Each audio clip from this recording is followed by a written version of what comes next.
শুধুমাত্র এই দোয়াটি একবার পড়েন, আল্লাহ তাআলা আপনার 90 বছরের গুনাহ মাফ করে দেবেন ইনশাআল্লাহ। আপনার 90 বছরের গুনাহ মাফ হয়ে যাবে যদি মাত্র এই দোয়াটি যদি একবার পড়তে পারেন। আপনার ভাগ্য খুলে যাবে, রিজিকে বরকত আসবে, মনের ন্যাক আশা পূরণ হবে, আল্লাহ আপনার সব দোয়া কবুল করে দিবেন। সুবহানাল্লাহি ওয়া বিহামদি।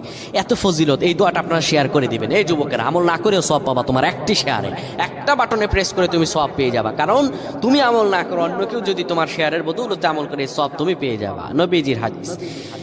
আমার ভাইয়েরা, আল্লাহর কাছে দোয়া করা, আল্লাহর কাছে দোয়া চাওয়া, এটি হলো মুমিনদের কাজ। আমার আল্লাহ বান্দাকে বলেন, বান্দারে উদউনি আস্তাজিব লাকুম, আমার কাছে চাও, আমার কাছে চাইলে আমি আল্লাহ তোমাকে দিয়ে দিব।